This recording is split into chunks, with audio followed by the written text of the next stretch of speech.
Welcome to the SLP Stress Management Podcast, your place to manage stress, reduce the risk of burnout, and find more balance in your life in and out of being an SLP.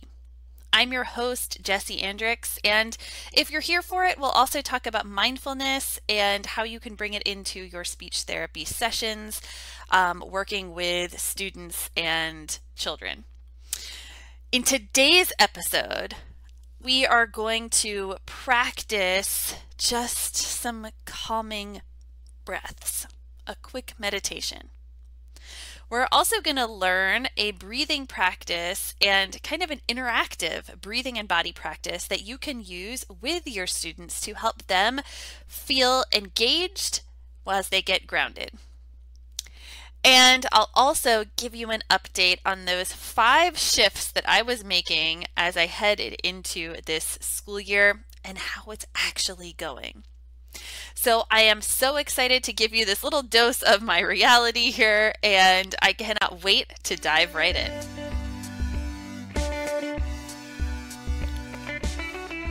All right, I have a mindfulness tool for you to use in your sessions with students. I mean, you could use this for yourself too, with your own kids. This is one that I have been using in my sessions. There is a video that GoNoodle has that's really easy to just pull up and have that big visual for students. But I've also used this when I'm teaching a children's yoga class with, no videos or, TV screens or anything out. So this is a melting breath, and this is a body and breath movement. It's kind of a meditation of sorts, and it's a really fun one to do, I would say, in the winter time. And also when the weather gets really hot, because you are talking about the concepts of being frozen and melting. So you could use this, when the weather starts to really heat up, to imagine that you are melting with the heat, or you could use it in the winter to imagine that you're frozen. And so what this does, in the video that I follow along with, it talks about like your brain kind of being frozen sometimes when you're stressed about things and you just kind of freeze up, and this helps you to unfreeze that. But what I've found is really helpful is it is a way for the students to connect breath and body, and to really feel their body and get into their body, which is going to help them to breathe more, to get settled and to get grounded. And so this one is really fun too. It gives them a moment to play. So what you do with this is you imagine that you're frozen, and you can kind of have them almost like freeze dance, just like freeze and freeze in a funny pose, and then slowly they start to melt, and they start to feel their fingers melt and their head drops, and they roll all the way down. Their legs get kind of noodly, and eventually they make their way down onto the floor. And I like to have them come down onto the floor because we sit on the floor for most of my speech sessions. We just have a big area rug that we sit on. And so this is the perfect way to bring the students in, to stand up, to do this activity, and to make their way down onto the ground. It's also one you could do with their seats underneath them, so they're melting their way into their seat. So what you can do is you can have them freeze, and then just slowly start to feel their face soften, feel their hands soften, their shoulders relax, start to roll down and start to sink either all the way down to the ground or all the way down to your seat, and take a few breaths there. And feel their body, feel their breath, and have that moment of getting grounded, getting centered, and ready for the activities or the session or whatever it may be. So try this mindful exercise the next time you need something kind of fun and interactive, but still really grounding and centering for your students. And let me know how it goes.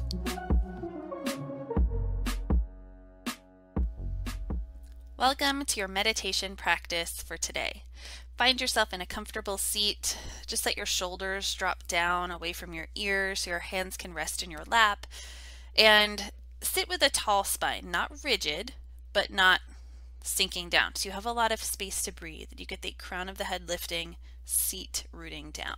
You can close your eyes or just maybe soften the gaze, like find a spot out in front of you that you can focus on. And begin to drop into your breath. So what I mean by that is to let your focus, your senses, your attention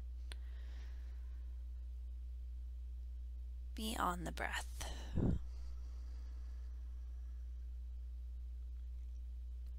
Giving you this moment to focus on one thing, to feel the inhale and the exhale, to feel the expansion of the breath, the expansion of the body as the breath comes in, and the contraction, the release as the breath leaves.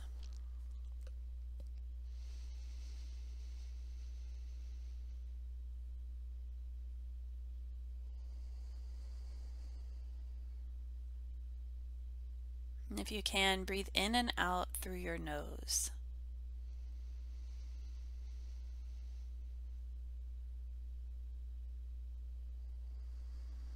Filling up deep on each inhale and emptying out on each exhale.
And take just 2 to 3 more breaths here.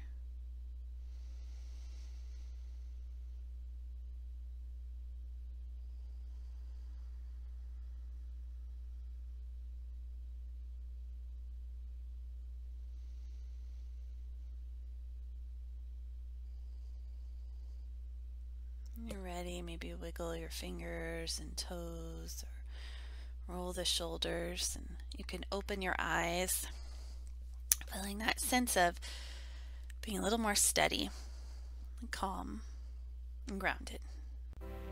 Thank you for joining in this meditation practice today. Well, it is beyond the end of the first quarter for my school district and where I am working, and I've definitely had some ups and downs with the start of the school year, which, I mean, at this point we're moving towards like winter break, so honestly it seems like such a long time ago, even though for me it really wasn't.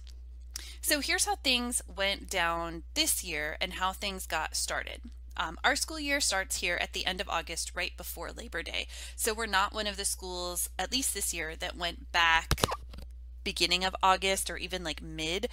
And we're not an after Labor Day school, which is, I did both. When I was a kid, I lived first in a place where it was in New England, and it was after Labor Day is when you went back, and then I moved to the South where you began like second week of August.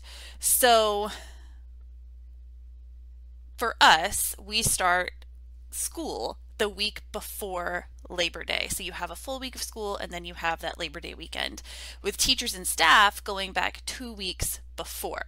And as a school contractor, I usually go back for at least one of those weeks to attend any of the beginning of the year trainings, to set up my classroom, get my caseload sorted out, and to prep for the start of the year. And with contracting, it kind of depends on the district, and each year it might change like how much you're allowed to come in, and sometimes it just depends on your school and your caseload. Like if they know you have a huge caseload, you might have more time that you're allowed to come in. So last year I did this and it really helped me to get started, especially since I was like practically brand new to being a school SLP again. It had been, I'd worked in teletherapy, but that was like very removed from the experience of being a school SLP and actually working in the school. And I also, like, it's been over a decade since I had worked in a brick and mortar school. So this year, fortunately, there wasn't as much to learn going in. Like, I understood how to find my caseload, how to do the IEPs, the software system, scheduling. I'm at the same school, so I knew like who to contact for things and how everything worked. So I knew the school, I knew the systems, and I could gather all the info I needed on my students, caseload, teachers, all of that good stuff. And I had an idea of how the schedule would play out, like what classes I would need to push into and which ones I would be pulling the students from to my own room. And I was very ready to start and to put into practice my 5 goals from the school year. That I had talked about in a previous episode on the podcast and written about on the blog, those 5 goals that I hope to, or shifts to kind of make in this upcoming year. If only that had happened. So due to some contract changes, nothing bad at all, just the way things were set up, it just took a little longer to process. Like, things took a little longer to get going, which meant I didn't start at the beginning of the school year when the teachers went back, and I didn't even start when students went back. I went back a few weeks into the school year, which meant I kind of had to hustle a bit. Without stress, though. I wasn't stressed about it, just so that I could get started at a reasonable time, like started seeing students. So I took my first week to get up and running, and then I started seeing students on week 2. So if you've ever worked in a school, sometimes you have the summer, those like 2 weeks that teachers go back to get everything going, and then you may have about 2 weeks into the school year before you actually start seeing students. So I took all of that into 1 week and then started seeing students. And for that reason, some of the things I wanted to shift and change this year did happen, and then there are a few that were not as clear cut as I thought or as I had hoped. A few other pieces were that the school schedule changed overall. So like the times that the grades were going to specials, lunch, recess were different than they were the year before. So it wasn't that I could go in and say, okay, I'm working with the same grades, here's the same schedule as last year, and plug in my students. I had to kind of rework the timing of everything. And then I also had students who were being pulled for other special ed services and needed to work around those times and collaborate a little bit more than I would have. And then the amount of students changed in each grade. So I had to make some shifts in my groups. Like, I might have had one grade that I had more groups last year, but now this other grade has more of the groups. So it's all typical stuff, but it definitely affected my end time, which is a little later, and when, like, my ending time to my day, and when I can do my notes, which is not at the end of my day most of the time, as well as the amount of days I work. I have been coming in on what I thought would be a flex day on Fridays. I've been coming in for Fridays for at least a few hours most of the time to catch up on notes, which is not such a bad thing, even though it was kind of a surprise. So I do want to have a disclaimer here. I'm not at all upset or mad about any of this. I don't view this as a negative thing, and this isn't, to be seen anyway and being like, see, this is how districts treat you or anything like that. I am very, very happy about this, and I know that it was just processing of things. It wasn't anybody, and as soon as I could get there, I was able to get there and have a ton of support, and everything has been really awesome. It's just my goals, my personal goals that I had to shift a little bit more. So there are no worries there. I'm thrilled to be in my job where I'm working with the people and students who are there and who I contract with. It's awesome, and I appreciate all they did to bring me on board again this year. And so I am very, very grateful to be there and to be back. All right, so looking at the end of last year, And what I plan to shift for this year, it all unfolded for sure, but not exactly how I imagined it would. Not all for the better and not all for the worse. So let me break it down. Here is how these 5 shifts really unfolded for me this year. All right, so one goal was for consults. Last year, my struggle was with not having a plan because technically I didn't need one, right? Like these are students that you just kind of check in with the team or you observe and you see how they're doing, and it's like maybe once a quarter, maybe once a month, but there's no direct therapy. So most of these were to just check in with the team once or twice a quarter and see where and if there was support needed. And it was super easy to wait until the end of the quarter and then feel rushed and useless. So my goal this year was to have them on a separate spreadsheet. It's what I use to kind of collect my own notes before plugging them into our system, and to have set times to check in throughout the quarter. So here's my update. It is definitely better. I don't have a separate spreadsheet only because I haven't needed it yet. I didn't really have a lot of students with this, and so I didn't feel that this spreadsheet was necessarily the best way to go about this. I do have those students in their grade level on a spreadsheet, so when I check in with the teacher, whatever feedback or information I get, I plug that in on that, but I don't have them all separated out. It would definitely be useful, or could be useful, and maybe in the future if it's needed, I could do it, but for this year, they're in the spreadsheet with the others in their grade, and I also have marked in my planner when to check in on them because some are once a quarter, others are twice, and so far it's been okay. My biggest issue is remembering to enter the info into the system once I have a response from the teacher, and then also, of course, remembering to check my planner. All right, so the other area, or another area, was my notes. Last year, I got way behind on notes, like more behind than I ever imagined. My system was to use sticky notes during sessions to, just like quick tally up our data, transfer it to a spreadsheet, and then add it to the system. And it didn't work so well, and I ended up with tons of notes. And it wasn't the method so much as not having time prioritized. So my plan this year was to enter them at the end of the week. So, update on this one. So, with this, it's going well, or it was going well, but not exactly how I imagined. I thought I would be able to enter notes from home on a set day, because that was allowed before, but it's not. And again, I am not, this is nothing that is upset. Like if I'm homesick or my student is homesick, or if I have an IEP at a time that I can't be there, it can be approved to do this. But just like saying, hey, every day, every Friday or every Monday, I'm going to work from home, was not approved. Again, while I wish I could, I'm okay with it. It's a boundary thing, right? It's just a boundary that's been set. And so now that I know the boundary, I know what to do. And that is like a whole other podcast episode. So I have been entering them most days at the start and middle of my day because I don't have time at the end because my sessions end pretty much right before the bell rings, and I have to head out to go pick up my daughter. And it's about, depending on traffic, 20 to 30 minutes, and I have to get her before she's the last one in carpool. So most weeks I have had to come in on my Friday. It was a flex day that I thought would be reserved for evals or makeup sessions, or progress report time. But I've been coming in on Fridays to finish my notes for the week and catch up.